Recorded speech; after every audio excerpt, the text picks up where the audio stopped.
Let me introduce you to a couple. We'll call them Maya and Jordan. Maya's a nurse pulling in $68,000 a year. Jordan's in sales, averaging $75,000. Combined, that's $143,000 a year, enough to put them solidly in the top. 20% of U.S. households. By every metric society hands you, they've won.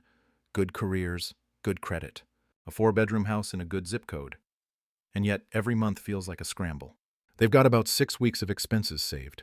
When Jordan's car needed a new transmission, it went straight on a card.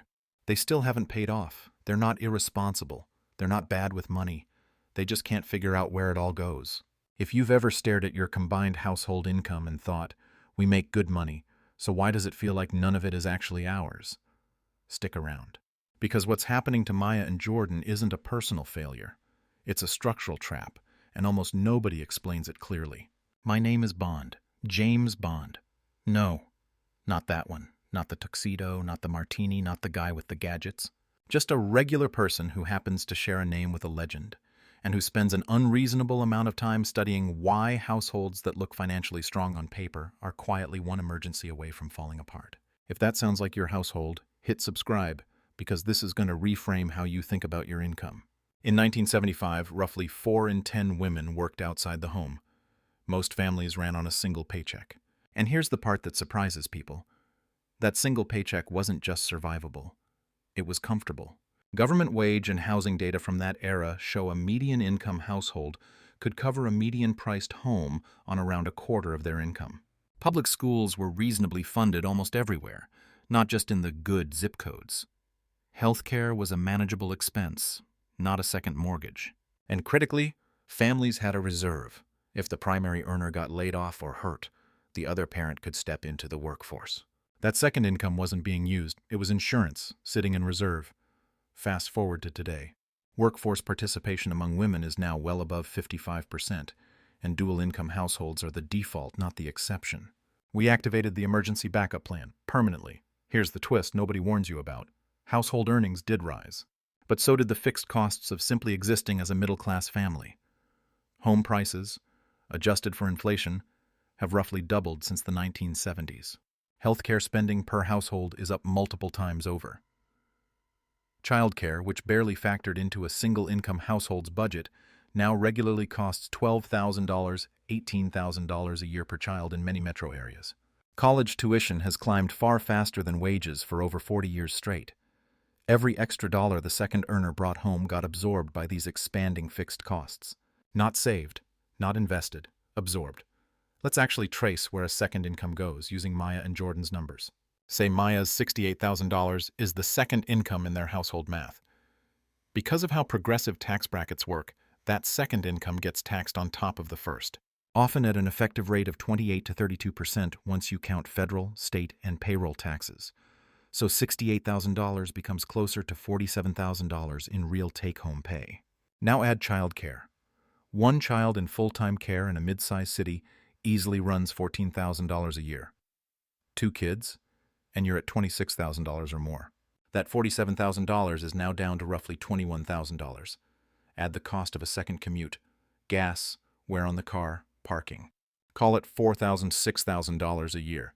We're down to around $16,000. Now factor in what researchers call convenience costs. The takeout, the delivery apps, the cleaning service, the pre-made meals. All the things a household buys because nobody has the bandwidth to cook or clean after 2 full workdays. That can easily run another $6,000 to $9,000 a year for a dual-income household. Maya's $68,000 income, after all of this, nets the household somewhere in the neighborhood of $7,000, $10,000 a year. That's the true contribution, not the $68,000 on the offer letter. Here's why this stays invisible. Maya and Jordan don't budget off that real $8,000 number. They budget off the full $143,000 combined figure, because that's what shows up on their mortgage application and their tax return. The bank approves a $480,000 mortgage because 2 incomes can theoretically support it, as long as both incomes keep flowing forever with no interruptions. That's the trap closing. The household's fixed costs get sized for 2 full incomes, which means there's no more backup plan. If either partner loses a job, gets sick, or needs to step back for a health crisis or a parent who needs care, the household doesn't just lose an income. It can't sustain its fixed costs even temporarily, because those costs were never built around one income to begin with. This is exactly the dynamic researchers have pointed to when explaining why dual-income households have, in some studies, shown up as more financially fragile, not less, than single-income households were a generation ago. Not because people work less hard, because there's no margin left. Here's the mindset shift that actually fixes this. Stop treating both incomes as permanent, guaranteed, and equally spent for. Instead, build what I call a one-income foundation. Structure your non-negotiable fixed costs, housing, insurance, minimum debt payments, so they can be fully covered by your higher single income alone. The second income then becomes fully discretionary, not lifestyle fuel. Not the thing funding a bigger mortgage.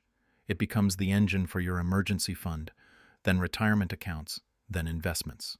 Concretely, if your household earns $143,000 combined, don't take on a mortgage that requires both incomes to service.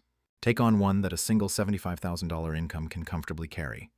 Skip the second car payment if you can. Choose the good enough school district over the elite one that requires bidding your household into a $500,000 mortgage. It won't feel as flashy. You'll drive past houses you technically qualify for. You might explain to friends why you're not upgrading after a raise. But within 5 to 10 years, the money you funneled into investments instead of a bigger house starts compounding on its own, generating income independent of either paycheck. That's the actual financial security dual incomes were supposed to buy you in the first place. This was never really about how much you earn. It's about how much margin you have left after you earn it. Our grandparents' single income bought them the ability to absorb a shock, a layoff, an illness, a kid who needs extra care without the whole structure collapsing. Somewhere along the way, we traded that margin for bigger houses and the appearance of doing well. Two incomes only beat one if they're not both already spoken for before they land in your account. If this changed how you look at your own numbers, subscribe. My name's Bond, James Bond, and I break down the money traps nobody explains like this every week.